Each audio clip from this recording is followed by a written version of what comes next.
This channel does not promote any violent, harmful, or illegal activities. All content provided by this channel is meant for an educational purpose only. এখন আজ গঙ্গাসাগর মেলার প্রস্তুতি পরিদর্শনে যাবেন মুখ্যমন্ত্রী। কাকদ্বীপ লট ৮ থেকে কচুবেড়িয়া পর্যন্ত সেতু শিলান্যাসও করবেন মমতা বন্দ্যোপাধ্যায়। মুড়িগঙ্গা নদীর ওপর তৈরি হবে প্রায় ৪ কিলোমিটার দীর্ঘ এই সেতু। সঙ্গে থাকবে অ্যাপ্রোচ রোড। আমাদের সঙ্গে সরাসরি রয়েছেন আমাদের প্রতিনিধি দীক্ষা ভুইয়া রয়েছেন। আমি দীক্ষার কাছে চলে যাবো। দীক্ষা, আজ মুখ্যমন্ত্রী মমতা বন্দ্যোপাধ্যায় তিনি গঙ্গাসাগর মেলার প্রস্তুতি পর্ব দেখার জন্য যাবেন। এই মুহূর্তে সেখানে কি তৎপরতা নজরে আসছে? দেখো, মুখ্যমন্ত্রী বেলা 12টা নাগাদ কলকাতা ডুমুরজলা থেকে গঙ্গাসাগরের উদ্দেশ্যে রওনা দেবেন এবং গঙ্গাসাগরের ঠিক এই জায়গাটা, যেটাকে হেলিপ্যাড বলা হয়ে থাকে, গঙ্গাসাগরের হেলিপ্যাডের পাশেই এই সভাস্থল তৈরি করা হয়েছে, যেখান থেকে আজকে মুখ্যমন্ত্রী গঙ্গাসাগর যে সেতু শিলান্যাস করবেন। আমরা জানি যে বারবার মুখ্যমন্ত্রী 2023 সালে এসে বারবার গঙ্গাসাগরের পরিদর্শনে এসেই বলেছিলেন যে কেন্দ্রকে বারবার বলা হচ্ছে মুড়িগঙ্গার ড্রেজিংয়ের জন্য, কিন্তু মুড়িগঙ্গার অবস্থা এতটাই খারাপ যে বিভিন্ন জায়গায় চর পড়ে গেছে এবং শুধু তাই নয়, এই চরের জন্য যে জোয়ার ভাটার ব্যবস্থাটা, সেই জোয়ার ভাটার ব্যবস্থাটা কিন্তু বিঘ্নিত হয়। অর্থাৎ জোয়ার এবং ভাটার যদি খুব জল না থাকে, সেক্ষেত্রে লঞ্চে করে মানুষের যাতায়াতের অসুবিধা হয়ে থাকে।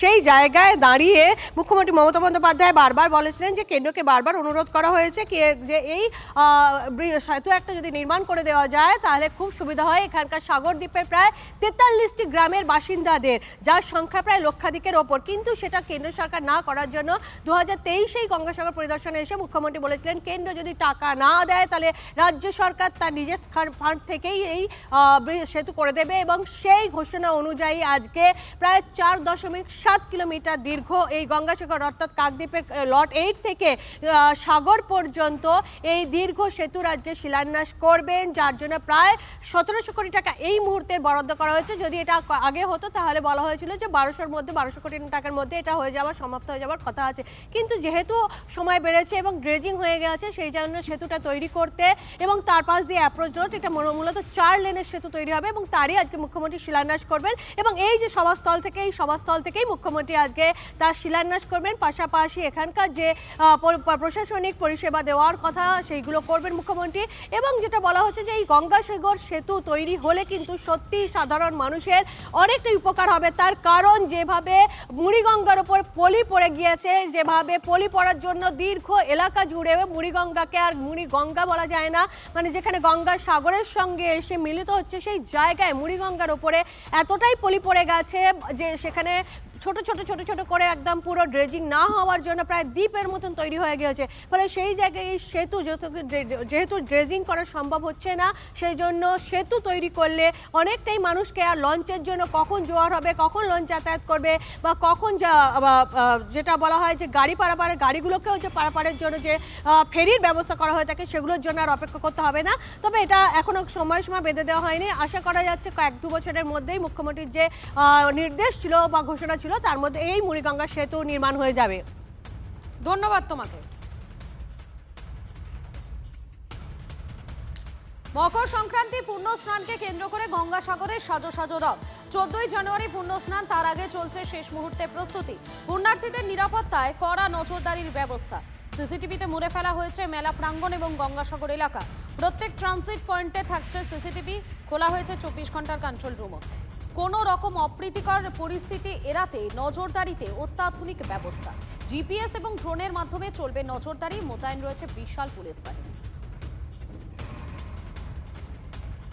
মৌসুম বেনজির নূরের ঘর ওয়াপসির পর মুখে কুলু পেটেছেন তৃণমূলের নেতারা। কল্যাণ বন্দ্যোপাধ্যায়, কুণাল ঘোষ, শশী পাজা কেউই কথা বাড়াতে চাইছেন না। তৃণমূলের মালদার নেতারা আবার এর মধ্যে শুভেন্দু অধিকারীর হাত দেখতে পাচ্ছেন। হাতের হাত ধরলেন মৌসুম, তাতে নাকি আবার বিজেপি নেতার হাত। বাড়ির মেয়ে মৌসুম বেনজির নূর লড়েছিল 19-এ, তাকে তো ঘরে ঢুকিয়ে দিয়েছেন। এই তো শুক্রবার মালদা চাঁচলের সভায় মৌসুমের নাম মুখে এনে তৃণমূলকে আক্রমণ করেছিলেন শুভেন্দু অধিকারী। একদিন পর শনিবারই মৌসুম বেনজির নূরের দলবদল। তৃণমূল ছেড়ে আবার পুরনো দল কংগ্রেসে এবিএ গনি খান চৌধুরীর ভাগ্নি, এবং তার পিছনে শুভেন্দুর হাতই দেখছে মালদা তৃণমূল।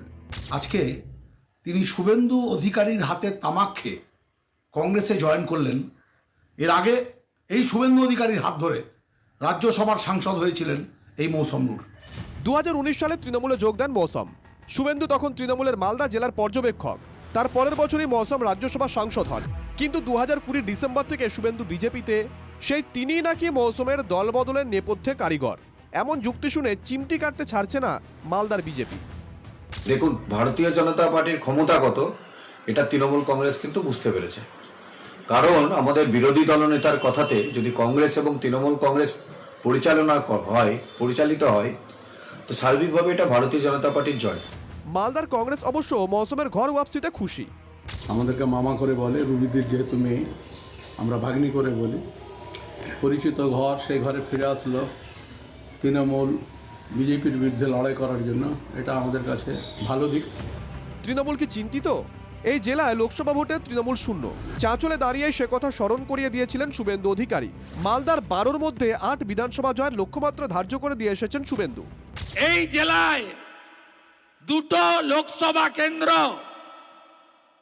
আপনি দেখুন, 12টা আসন, একটাও তৃণমূলের লিড নেই। মৌসুমের দলবদল নিয়ে মালদা তৃণমূল বেশ খানিকটা হতচকিত। মালদায় মৌসুমের কার্যালয়ে শনিবার সন্ধ্যাতেও তৃণমূলের ব্যানার, মমতা বন্দ্যোপাধ্যায়ের পোস্টার। আচমকা মৌসুম বিগড়ে যাওয়ায় মেপে কথা বলছেন তৃণমূলের রাজ্য স্তরের নেতা নেত্রীরাও। দেখো, আমার পূর্ণাসম ওর সম্বন্ধে কোনো কথা আমি বলবো না। তো ও যেখানে মর্জি সেখানে গেছে, আর ইচ্ছে বেশি কিছু আমি বলবো। উনি যে ডিসিশনটা নিয়েছেন মৌসুম নূর, এটা ওনার নিজস্ব, এবং সেটা নিয়ে আমাদের কিছু বলার নেই। এই মুহূর্তে মৌসুম নূরের সিদ্ধান্তের উপর কোনো মন্তব্য করছি না। কংগ্রেস ভাঙিয়ে নেতাদের যোগদান করায় তৃণমূল, এটাই বঙ্গ রাজনীতির ইদানিংকালের দস্তুর। উলটপুরাণ দেখেই কি মুখে কথা সচ্ছে না তৃণমূল নেতাদের? বিধানসভা ভোটের আগে মালদার অঙ্ক এতটাই কি উল্টোপাল্টা করে দিলেন মৌসুম? Bureau report, TV9 Bangla. আচ্ছা, এই রতুয়ায় কি মধু আছে বলুন তো? মালদার রতুয়া বিধানসভা কেন্দ্র ভোট ঘোষণার আগেই যা আলোচনার কেন্দ্র হয়ে উঠছে, কারণ বিধায়ক সমর মুখোপাধ্যায়ের দাবি তৃণমূলের 16 জন নাকি ওই কেন্দ্রেই প্রার্থী হতে চান, এবং সকলেই নাকি প্রচারও শুরু করে দিয়েছেন, কারণ মালদায় ওটাই নাকি তৃণমূলের সবচেয়ে নিরাপদ আসন। আর কোনো আসনের কোনো গ্যারেন্টি নাকি নেই। মৌসম বেনজির নূর কংগ্রেসে ফিরে গিয়েছেন, আর আসাদউদ্দিন ওয়াইসির মিম দাবানলের মতো ছড়িয়ে পড়ছে।